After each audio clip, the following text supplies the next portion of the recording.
Hello friends, তোমাদের সকলকে দা দেবজিৎ চ্যানেলে স্বাগত। আজকে আলোচনা করব ক্লাস 11 সেকেন্ড সেমিস্টারের পলিটিক্যাল সায়েন্সের যে প্রথম অধ্যায় আছে তার আজকে দ্বিতীয় ক্লাস। তার আগের ক্লাসে আমি আলোচনা করেছিলাম যে আইন বলতে কি বোঝায়, ব্যাপক অর্থে আইন বলতে কি বোঝায়, সংকীর্ণ অর্থে আইন বলতে কি বোঝায় এবং আইনের প্রকৃতি সম্পর্কে, যে নেচার অফ ল। তাহলে আজকে আলোচনা করব আইনের সম্পর্কে আরেকটু পড়ানোর বাকি আছে, সেটা হচ্ছে আইনের বৈশিষ্ট্য আজকে আলোচনা করব। তারপরে আলোচনা করব আইনের উৎসসমূহ এবং তারপরে আইনের শ্রেণী বিভাগ অর্থাৎ ক্লাসিফিকেশন অফ ল। তাহলে আজকে এই তিনটি টপিক আজকে শেষ করব, আইনের বৈশিষ্ট্য, আইনের উৎসসমূহ এবং আইনের শ্রেণী বিভাগ। ঠিক আছে, তাহলে এক এক করে দেখে নাও। তাহলে প্রথমে আমি এখানে 6টি বৈশিষ্ট্য লিখে দিয়েছি, তোমরা এটা নোট করে রাখতে পারো।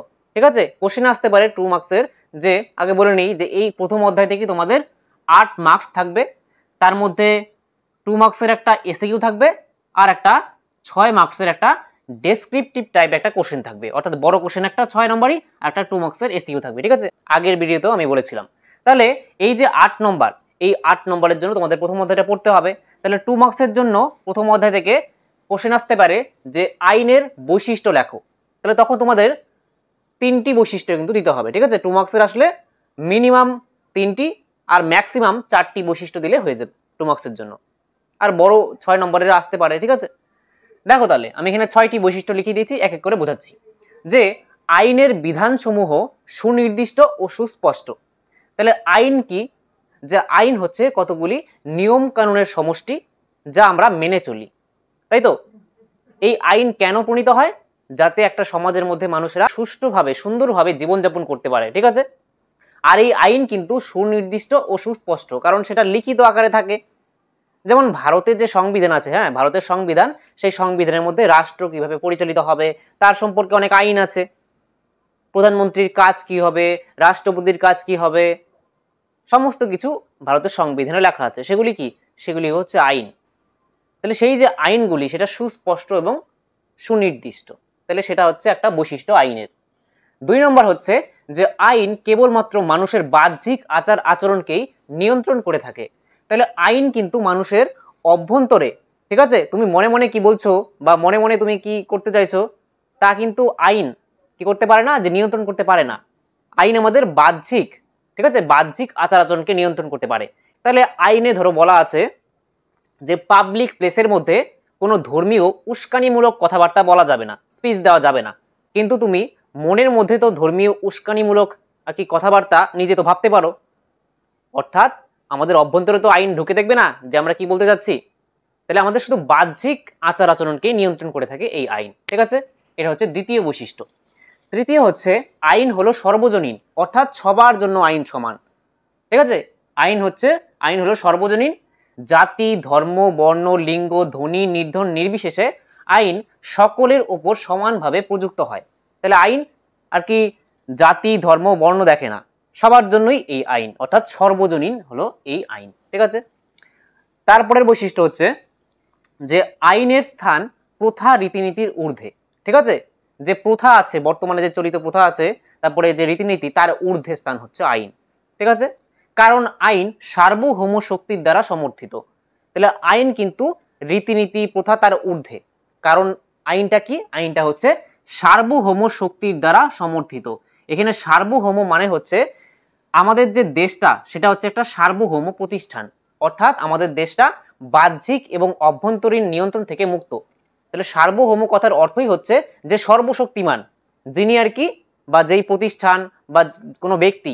ধরো আমি সার্বভৌম একজন ব্যক্তি, যেমন আগের দিনের রাজারা, তারা ছিল সার্বভৌম। ঠিক আছে, রাজারা যা বলতো তাই চলতো সেই রাজ্যের মধ্যে। তাহলে রাজারা ছিল সার্বভৌম, সার্বভৌমত্ব ক্ষমতার অধিকারী। কিন্তু বর্তমানে তো রাজা নেই, বর্তমানে আছে রাষ্ট্র। এখন বর্তমানে রাষ্ট্র হচ্ছে এমন একটা প্রতিষ্ঠান, অর্থাৎ আমাদের দেশ, যেমন আমাদের দেশ হচ্ছে ভারতবর্ষ। তাহলে ভারতবর্ষ যে রাষ্ট্রটি, এটা একটা সার্বভৌম দেশ, অর্থাৎ বাহ্যিক এবং অভ্যন্তরীণ নিয়ন্ত্রণ থেকে মুক্ত। কিন্তু 1947 সালের 15 আগস্টের আগে ভারত যখন পরাধীন ছিল, তখন কিন্তু ভারত কি ছিল না, যে সার্বভৌম প্রতিষ্ঠান ছিল না, কারণ তখন ব্রিটিশ রুল চলছিল, ব্রিটিশের দ্বারা আর কি বাহ্যিক নিয়ন্ত্রণ ছিল। কিন্তু বর্তমানে কিন্তু বাহ্যিক নিয়ন্ত্রণ থেকে মুক্ত।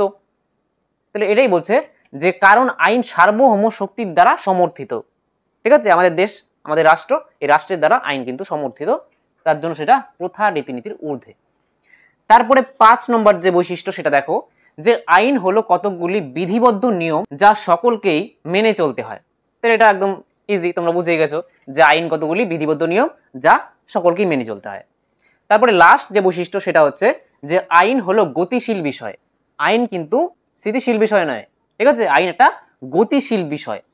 সমাজের পরিবর্তনের পরিপ্রেক্ষিতে আইনেরও পরিবর্তন ঘটে। দেখো, আইন কিন্তু প্রতিনিয়ত পরিবর্তিত হচ্ছে। সমাজের যেমন পরিবর্তন ঘটছে, তার সঙ্গে সঙ্গে সমাজ ব্যবস্থার সঙ্গে সামঞ্জস্যপূর্ণ থাকার জন্য, ঠিক আছে, খাপ খাওয়ানোর জন্য কিন্তু আইনকেও পরিবর্তন করতে হয়। যেমন আগের দিনে মোবাইল ছিল না, এখন বর্তমানে স্মার্টফোন সবার হাতে হাতে আছে। তাহলে তখন যে স্মার্টফোন সম্পর্কে, অর্থাৎ ধরো আমাদের প্রাইভেসি, এখন মোবাইল ফোনে আমাদের কি প্রাইভেসি জন্য অনেক অ্যাক্ট অর্থাৎ আইন লাগু করা হচ্ছে, ঠিক আছে? কিন্তু আগে তো মোবাইল ছিল না, তখন কিভাবে ডেটা সংরক্ষণ করার জন্য আইন প্রণয়ন করতো। তাহলে বাস্তবে যে সমাজের পরিবর্তন ঘটছে, তার সঙ্গে সঙ্গে আইনেরও কিন্তু আর কি পরিবর্তন ঘটছে, ঠিক আছে? তাহলে এই হয়ে গেল এই 6টি বৈশিষ্ট্য আইনের। তোমরা এটা নোট করে রাখতে পারো। এটা কিন্তু 2 মার্কসের অথবা 6 মার্কসের এটা আসবে না, কিন্তু 6 মার্কসের কোশ্চেনের মধ্যেও যদি 4+2 দিয়ে দেয় তখন কিন্তু 4 মার্কসের আসতে পারে বা 2 মার্কসেরও দিতে পারে, ঠিক আছে? তাহলে তোমরা এই 6টি একদম শিখে ফেলবে, ঠিক আছে? এবার দেখব যে আইনের উৎসসমূহ, ঠিক আছে? এখন দেখো যে আইনের উৎসসমূহ অর্থাৎ সোর্সেস অফ ল, যে এখানে এই 6টি উৎসের কথা এখানে আলোচনা করব, ঠিক আছে? প্রথমে দেখো প্রথা, যাকে ইংরেজিতে বলা হয় কাস্টম, ঠিক আছে? তোমাদের ইংরেজিটা বর্তমানে দরকার নেই, কিন্তু উচ্চ শিক্ষার জন্য কিন্তু তোমাদের ইংরেজিটা জানতে হবে। যদি ভবিষ্যতে তোমরা রাষ্ট্রবিজ্ঞান নিয়ে পড়ো তাহলে তোমাদের ইংরেজিটা কিন্তু জানতে হবে, ঠিক আছে? তাহলে প্রথা অর্থাৎ কাস্টম। দেখো এখন প্রথাটা কি, প্রথা কিভাবে আইনের উৎস হলো? দেখো, প্রথা হচ্ছে সমাজের মধ্যে সুদীর্ঘকাল ধরে চলে আসা যে আর কি রীতিনীতি, আচার আচরণ, সেটাই হচ্ছে প্রথা, ঠিক আছে? আর সেই প্রথাগুলো সবাই মেনে চলে। মানুষের আর কি সমাজের যে জনগণরা আছে, সেই জনগণরা সেই প্রথাটাকে আর কি মেনে নিচ্ছে। আর সেই যে জনগণটা মেনে নিচ্ছে, জনগণের সমর্থনের মাধ্যমে কিন্তু পরে সেটা রাষ্ট্রের মাধ্যমে আইনে রূপান্তরিত হচ্ছে। তাহলে এইভাবে প্রথা হচ্ছে একটা আইনের উৎস। তারপরে দেখো ধর্ম অর্থাৎ রিলিজিয়ান। এই রিলিজিয়ান অর্থাৎ ধর্ম কিভাবে আইনের উৎস? দেখো, প্রাচীন যে সমাজ জীবন, সেই প্রাচীন সমাজ জীবনের মধ্যে কিন্তু মানুষদের যে আচার আচরণ, ঠিক আছে, তাকে নিয়ন্ত্রণ করত এই ধর্মীয় অনুশাসন। অর্থাৎ আগের দিনে মানুষ ধর্মের দ্বারাই পরিচালিত হতো, ঠিক আছে? ধর্মের দ্বারাই তারা, ধর্মের যে অনুশাসন তার দ্বারাই কিন্তু ব্যক্তির আচার আচরণ, সমাজের যে মানুষরা থাকতো তাদের আচার আচরণ কিন্তু আর কি নিয়ন্ত্রিত হতো। যেমন একটা উদাহরণ দিলে বোঝা যাবে, ধর্মের যেমন হিন্দু এবং মুসলমানদের মধ্যে যে বিবাহ হয়, সেই যে বিবাহ আইন সেটা কিন্তু আলাদা, ঠিক আছে? তাহলে এই যে হিন্দু বিবাহ আলাদাভাবে হয়, মুসলমানদের বিবাহ আলাদাভাবে হয়, তাদের জন্য কিন্তু আইন রয়েছে। তারপরে হচ্ছে বিচারালয়ের সিদ্ধান্ত অর্থাৎ জুডিশিয়াল ডিসিশন। এখানে বিচারালয়ের সিদ্ধান্তও কিন্তু আইনের একটা উৎস। দেখো, এই ধর্মীয়, তারপরে প্রথা, এই সমস্ত বিষয় থেকে যে মানুষ আর কি তার দ্বারা পরিচালিত হতে হতে তাদের জীবনে একটা জটিলতার সৃষ্টি হয়, তখন তারা বিচারকের কাছে যায় কি করতে, যে তারা যাতে ন্যায়সঙ্গত বিচার পায়। তাহলে তখন বিচার কার্যের সময় কিন্তু অনেক যে বিচারালয় যে আছে তারা কিন্তু রায় প্রদান করে। তাহলে সেই যে রায় প্রদান করলো অর্থাৎ বিচার যে করলো, সেই রায়টাও কিন্তু পরে আইনে রূপান্তরিত হয়ে যায়, ঠিক আছে? তাহলে এইভাবে বিচারালয়ের যে সিদ্ধান্ত, বিচারালয় যে সিদ্ধান্ত নিল, তারপরে সেটাও কিন্তু কি হয়ে যায়, যে আইনে পরিণত হয়ে যায়। তাহলে এটাও হচ্ছে বিচারালয়ের সিদ্ধান্ত একটা হচ্ছে, অর্থাৎ জুডিশিয়াল ডিসিশন হচ্ছে একটা আইনের উৎস। তারপর হচ্ছে বিজ্ঞানসম্মত আলোচনা অর্থাৎ সায়েন্টিফিক ডিসিশন। এটা কিন্তু খুব গুরুত্বপূর্ণ বর্তমান সময়ের মধ্যেও, যে বিজ্ঞানসম্মত আলোচনা। এই বিজ্ঞানসম্মত আলোচনা এবং যে এই আইনসভা অর্থাৎ লেজিসলেচার, এই দুটি কিন্তু বর্তমানে এর গুরুত্ব বেশি এই প্রথা, ধর্ম, তারপরে ন্যায় বিচার এর তুলনায়, ঠিক আছে? দেখো, তাহলে বিজ্ঞানসম্মত আলোচনার মধ্যে যেমন অনেক বিজ্ঞানসম্মত যারা বিশেষজ্ঞ, যারা আইনের ওপর বিভিন্ন বই লেখেন, ঠিক আছে, তাদের যে বই, ঠিক আছে, সেটাও কিন্তু আইনের একটা উৎস হিসেবে কাজ করে। যেমন ভারতের মধ্যে একটা বই বলা যায়, সেটা হচ্ছে মনুস্মৃতি, ঠিক আছে? নাম হচ্ছে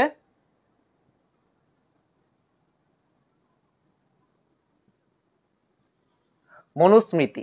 এই যে মনুস্মৃতি গ্রন্থটি, এটা কিন্তু আর কি ভারতের একটা বিজ্ঞানসম্মত আলোচনার জন্য কিন্তু, অর্থাৎ এখানে বিজ্ঞানসম্মত আলোচনা অর্থাৎ সায়েন্টিফিক ডিসিশনের মধ্যে এই মনুস্মৃতি কিন্তু ভারতে একটা আইনের একটা উৎস হিসেবে ধরা হয়। তারপরে হচ্ছে ন্যায় বিচার।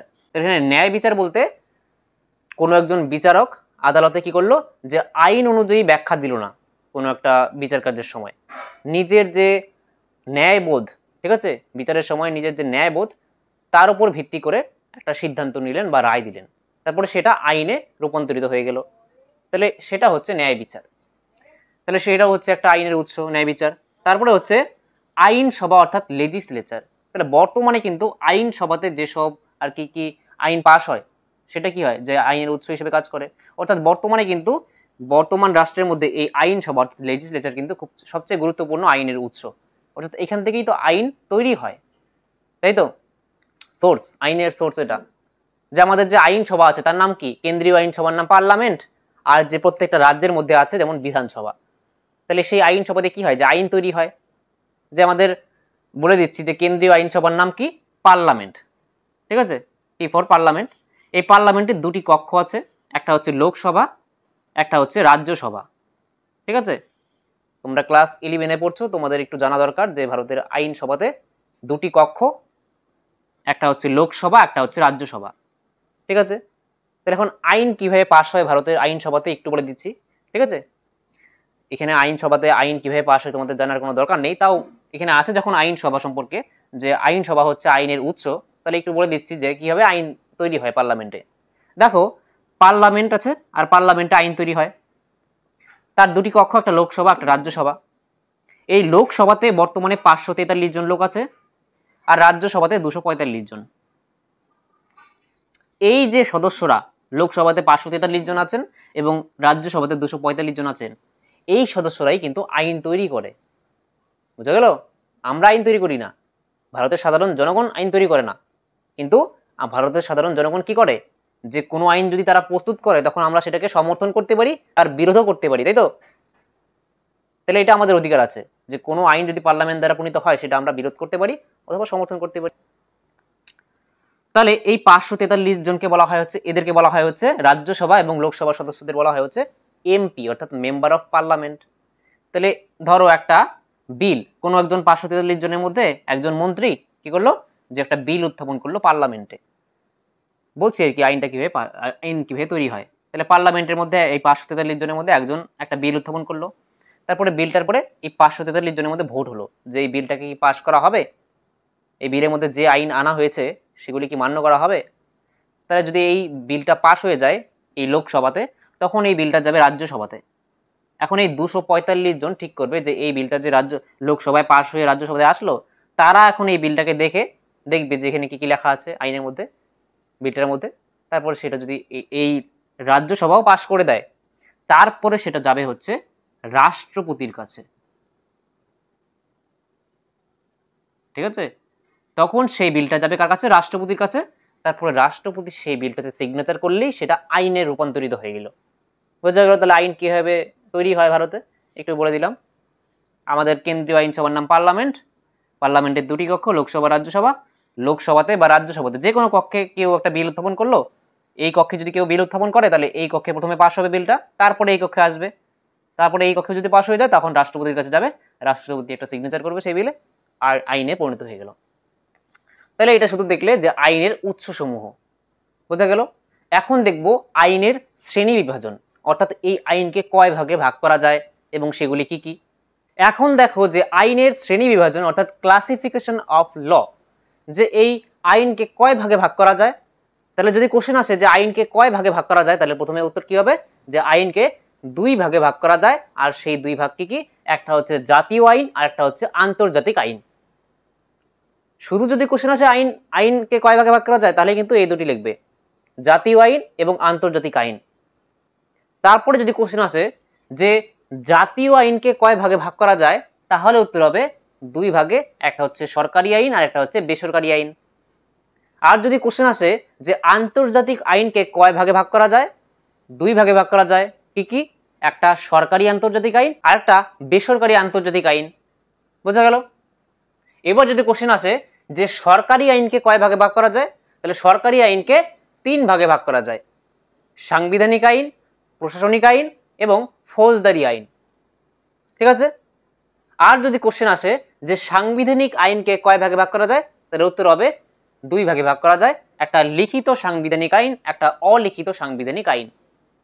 আর যদি কোশ্চেন আসে যে সরকারি আন্তর্জাতিক আইনকে কয় ভাগে ভাগ করা যায়, তাহলে সরকারি আন্তর্জাতিক আইনকে 3 ভাগে ভাগ করা যায়, একটা শান্তি সংক্রান্ত আইন, যুদ্ধ সংক্রান্ত আইন, আর একটা হচ্ছে নিরপেক্ষতা সংক্রান্ত আইন। তাহলে কোন আইনকে কয় ভাগে ভাগ করা যায় এভাবে কোশ্চেন আসতে পারে। আর কোশ্চেন আসতে পারে যে জাতীয় আইন কাকে বলে, আন্তর্জাতিক আইন কাকে বলে, সরকারি আইন কাকে বলে, বেসরকারি আইন কাকে বলে, এগুলির সংজ্ঞা আসতে পারে। তার জন্য আমি এর সংজ্ঞাগুলো লিখিয়ে দিব তোমাদের। ঠিক আছে। তাহলে প্রথমে এই 3টি সংজ্ঞা দেখে নেব যে জাতীয় আইন কাকে বলে, সরকারি আইন কাকে বলে এবং বেসরকারি আইন কাকে বলে। এই 3টি সংজ্ঞা তোমরা বোর্ডে দেখো। ঠিক আছে। তাহলে এখন দেখো যে জাতীয় আইন, সরকারি আইন এবং বেসরকারি আইন কাকে বলে। এই জাতীয় আইনকেই এই 2 ভাগে ভাগ করা যায়, একটা সরকারি আইন, একটা বেসরকারি আইন। তাহলে প্রথমে দেখো যে জাতীয় আইন কাকে বলে। যে আইন রাষ্ট্রের অভ্যন্তরে সার্বভৌম শক্তির দ্বারা স্বীকৃত ও প্রযুক্ত হয় তাকে জাতীয় আইন বলা হয়। এই আইন শুধুমাত্র সংশ্লিষ্ট রাষ্ট্রের মধ্যেই প্রযুক্ত হতে পারে। তাহলে একটা দেশ যেই আইন প্রণয়ন করবে সেটা কিন্তু সেই দেশেই লাগু হবে, সেই দেশেই বলবৎ হবে, বাইরের দেশে তো আর হবে না। ভারতে যেই আইন প্রণয়ন করা হলো সেটা তো আর রাশিয়ার লোকটা তো আর মান্য করবে না সেই আইন, তাই না? কারণ রাশিয়া আলাদা একটি দেশ, সেই দেশের গভর্নমেন্ট, সেই দেশের সরকার যে আইন প্রণয়ন করবে সেই দেশের লোকেরা সেটা মান্য করবে। এটাই এখানে বলা হচ্ছে যে এই আইন শুধুমাত্র সংশ্লিষ্ট রাষ্ট্রের মধ্যেই প্রযুক্ত হতে পারে। ঠিক আছে, তার বাইরে নয়। তারপরে দেখো যে জাতীয় আইনকে 2 ভাগে ভাগ করা যায়, একটা সরকারি আইন আর একটা হচ্ছে বেসরকারি আইন। তাহলে সরকারি আইন কাকে বলে? রাষ্ট্র বা রাষ্ট্রের সঙ্গে সংশ্লিষ্ট কোনো ব্যক্তি বা প্রতিষ্ঠানের ক্ষেত্রে প্রযুক্ত আইনকে সরকারি আইন বলা হয়। আর একটা হচ্ছে বেসরকারি আইন, যে রাষ্ট্র বা রাষ্ট্রের সঙ্গে সংশ্লিষ্ট ব্যক্তি বা প্রতিষ্ঠানের ক্ষেত্রে প্রযুক্ত নয় এমন আইনকে বেসরকারি আইন বলে। ঠিক আছে। তাহলে তোমরা যদি সরকারি আইন কাকে বলে এটা শিখে রাখো, বেসরকারি আইন কাকে বলে এটা শেখার কোনো প্রয়োজন হবে না, শুধু প্রযুক্তর পরে নয় কথাটা হবে আর বাকিটা সেম। ঠিক আছে। যে রাষ্ট্র বা রাষ্ট্রের সঙ্গে সংশ্লিষ্ট কোনো ব্যক্তি বা প্রতিষ্ঠানের ক্ষেত্রে প্রযুক্ত আইনকে সরকারি আইন বলা হয়, আর এটা রাষ্ট্র বা রাষ্ট্রের সঙ্গে সংশ্লিষ্ট ব্যক্তি বা প্রতিষ্ঠানের ক্ষেত্রে প্রযুক্ত নয় এমন আইনকে বেসরকারি আইন বলে। তাহলে আশা করছি তোমরা বুঝে গেছো যে এই জাতীয় আইন কাকে বলে, সরকারি আইন কাকে বলে আর বেসরকারি আইন কাকে বলে। এবার দেখব যে এই সরকারি আইনের যে এই 3টি ভাগ, এবার এই 3টি ভাগের সম্পর্কে জানবো যে সাংবিধানিক আইন কাকে বলে, প্রশাসনিক আইন কাকে বলে এবং ফৌজদারি আইন কাকে বলে। এখন দেখো যে সরকারি আইনের এই 3টি ভাগ। ঠিক আছে। সরকারি আইনকে সাংবিধানিক আইন, প্রশাসনিক আইন এবং ফৌজদারি আইন এই 3টি ভাগে ভাগ করা যায়। তাহলে এই সাংবিধানিক আইন কাকে বলে? যে সমস্ত নিয়ম কানুন ও নীতির ভিত্তিতে সরকার গড়ে ওঠে ও পরিচালিত হয় তাকে সাংবিধানিক আইন বলে। তাহলে সাংবিধানিক আইন কাকে বলে? একদম সোজা, যেসব নিয়ম কানুন ও নীতির ভিত্তিতে সরকার গড়ে ওঠে। সরকার কিভাবে পরিচালিত হবে তার সম্পর্কে কোথায় লেখা থাকে? সংবিধানের মধ্যে লেখা থাকে।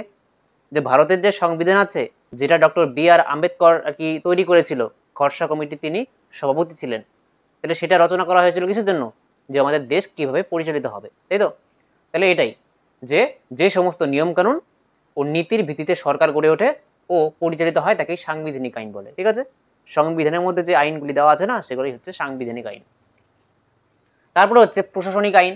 দেখো যে প্রশাসনের সঙ্গে ব্যক্তি বা নাগরিকের সম্পর্ক যে আইন দ্বারা নিয়ন্ত্রিত হয় তাকে প্রশাসনিক আইন বলা হয়। তারপরে হচ্ছে ফৌজদারি আইন, যে সমাজে আইন শৃঙ্খলা প্রতিষ্ঠা, নাগরিকদের নিরাপত্তা প্রদান এবং অপরাধীদের শাস্তি প্রদান করার জন্য যে আইন প্রণীত হয় তাকে ফৌজদারি আইন বলা হয়। যেমন চুরি, ডাকাতি, খুন এইসব বিষয়ে যে আইন প্রণয়ন হয় সেটা হচ্ছে ফৌজদারি আইন। বুঝা গেল? যে সমাজের মধ্যে আইন শৃঙ্খলা প্রতিষ্ঠা, যাতে আইন শৃঙ্খলা সঠিক থাকে এবং নাগরিকদের নিরাপত্তা যাতে সুনিশ্চিত হয়। ঠিক আছে। এবং অপরাধীদের যাতে শাস্তি প্রদান করা হয় তার জন্য যে আইন প্রণীত হয় সেটাই হচ্ছে ফৌজদারি আইন। বোঝা গেল? তাহলে তোমরা এগুলি লিখে নাও। ঠিক আছে, খাতার মধ্যে নোট করে রাখতে পারো, 2 মার্কসের কোশ্চেন এগুলি আসতে পারে।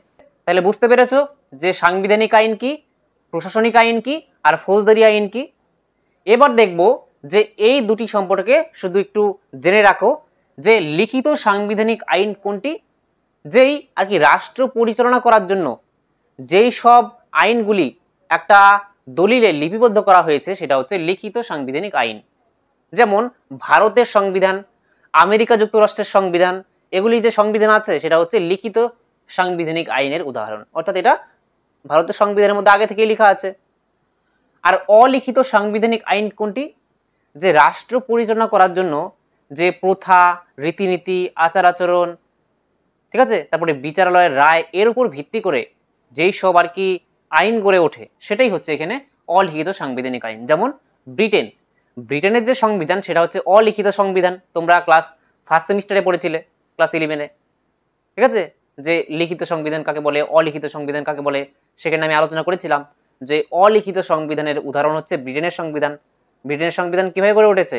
সেখানে রীতি নীতি, প্রথা, বিচারালয়ের রায়, আইন বিভাগের প্রণীত আইন, তার দ্বারা। তো সেটা কিন্তু আগের থেকে দলিলে লিখিত নেই। ভারতের সংবিধান যেমন লিখিত আকারে আগের থেকেই আছে, ঠিক আছে, গণপরিষদ ভারতের সংবিধান রচনা করেছিল। ব্রিটেনের সংবিধান কিন্তু এমন কোনো সংবিধান সভা দ্বারা আগের থেকে লেখা হয়নি, এটা প্রথা, রীতিনীতি, বিচারালয়ের রায়, তার উপর ভিত্তি করে গড়ে উঠছে, তার জন্য সেটা হচ্ছে অলিখিত সাংবিধানিক আইনের উদাহরণ। বোঝা গেল? তাহলে ভারত, আমেরিকা যুক্তরাষ্ট্র এটা হচ্ছে লিখিত সাংবিধানিক আইনের উদাহরণ, আর অলিখিত সাংবিধানিক আইন কোনটি? ব্রিটেনের সংবিধানের যে আইন সেটা হচ্ছে অলিখিত সাংবিধানিক আইন। ঠিক আছে, এবার দেখব যে আন্তর্জাতিক আইন কাকে বলে, আর সরকারি আন্তর্জাতিক আইন কাকে বলে, এবং বেসরকারি আন্তর্জাতিক আইন কাকে বলে, এই তিনটির সংজ্ঞা সম্পর্কে জানবো। ঠিক আছে, তাহলে তোমরা আবার বোর্ডে দেখো। এখন দেখো যে আন্তর্জাতিক আইন কাকে বলে আর তার যে দুটি বিভাগ, সরকারি আন্তর্জাতিক আইন কাকে বলে আর বেসরকারি আন্তর্জাতিক আইন কাকে বলে, এটা এখন দেখব। যে সুষ্ঠু ও শান্তিপূর্ণ পারস্পরিক সম্পর্ক ও সহযোগিতার লক্ষ্যে রাষ্ট্রগুলি যেসব নিয়মবিধি মেনে চলে তাকেই আন্তর্জাতিক আইন বলে। ঠিক আছে, তাহলে আন্তর্জাতিক আইন কাকে বলে? একদম সহজ, আমাদের দেশের সঙ্গে পৃথিবীর অন্যান্য দেশের সম্পর্ক কেমন হবে এবং আমাদের দেশের সঙ্গে অন্যান্য দেশের যে সহযোগিতামূলক যে সম্পর্ক সেটা কেমন হবে, সেই বিষয়ে যেসব আইন সেটা হচ্ছে আন্তর্জাতিক আইন। ঠিক আছে, আন্তর্জাতিক আইন বলতে ইন্টারন্যাশনাল ল, অর্থাৎ রাষ্ট্রকে ছাড়িয়ে রাষ্ট্রের বাইরে গিয়ে অন্যান্য দেশের সঙ্গে যে সম্পর্ক এবং অন্যান্য দেশের সঙ্গে যে সহযোগিতার হাত বাড়িয়ে দিতে হবে তার সম্পর্কে যে আইনগুলি আছে সেগুলো হচ্ছে আন্তর্জাতিক আইন। তারপরে দেখো যে এই আন্তর্জাতিক আইনকে দুটি ভাগে ভাগ করা যায়, একটা সরকারি আন্তর্জাতিক আইন আর একটা বেসরকারি আন্তর্জাতিক আইন। তাহলে সরকারি আন্তর্জাতিক আইন কাকে বলে? যে যে সকল নিয়মবিধি একটি রাষ্ট্রের সঙ্গে অন্য রাষ্ট্রের সম্পর্ক, আন্তর্জাতিক প্রতিষ্ঠানের ক্রিয়াকলাপ ও তাদের পারস্পরিক সম্পর্ক এবং তাদের সঙ্গে রাষ্ট্র ও ব্যক্তির সম্পর্ক নিয়ন্ত্রণ ও নির্ধারণ করে তাকে সরকারি আন্তর্জাতিক আইন বলে। ঠিক আছে, তাহলে কি বলছে? যে যে সকল নিয়মবিধি তো আইন, তাই না?